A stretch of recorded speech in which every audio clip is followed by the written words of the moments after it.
Back to news. వరంగల్లో health యూనివర్సిటీతో పాటు super speciality ఆసుపత్రి, హైదరాబాద్లో 4 సూపర్ స్పెషాలిటీ హాస్పిటళ్లను ఈ ఏడాదిలో నిర్మించాలని అధికారులను ఆదేశించారు CM KCR. Warangal central jail, Hyderabad Chanchalguda jail race కోర్సులను వేరే చోటికి తరలించాలని సూచించారు. ప్రగతి భవన్లో నిర్వహించిన సమీక్షలో అధికారులకు పలు సూచనలు చేశారు.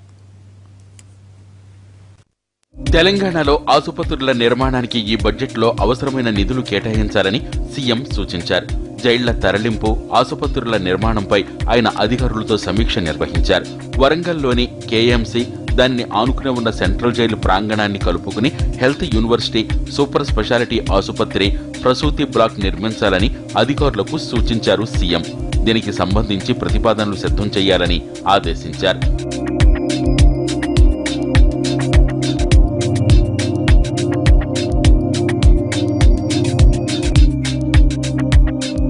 సెంట్రల్ జైలుకు మరో చోట పూర్తిస్థాయి ప్రత్యామ్నాయ ఏర్పాట్లు జరిగిన తర్వాతే జైలును తరలించాలని చెప్పారు. వరంగల్ ఎంజీఎంను కూడా అన్ని విధాల అభివృద్ధి చేయాలని సూచించారు.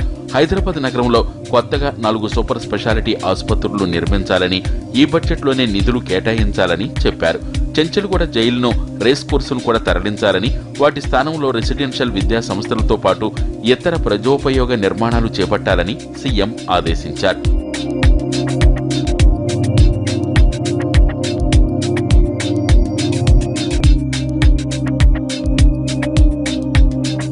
రాష్ట్రంలో పెద్ద ఎత్తున SC, ST, BC, minority residential స్కూళ్లను స్థాపిస్తున్నామని, ఇందులో అత్యుత్తమ బోధన జరగాలన్నది ప్రభుత్వ లక్ష్యమని సీఎం చెప్పారు. 2017-18 విద్యా సంవత్సరానికి గాను మొత్తం 8,245 మంది ఉద్యోగులను తక్షణం నియమించాలని ఆదేశించారు. దీనికోసం వెంటనే నోటిఫికేషన్ ఇవ్వాలని, టీఎస్పీఎస్సీ ద్వారా నియామకాలు చేపట్టాలని ఆదేశించారు.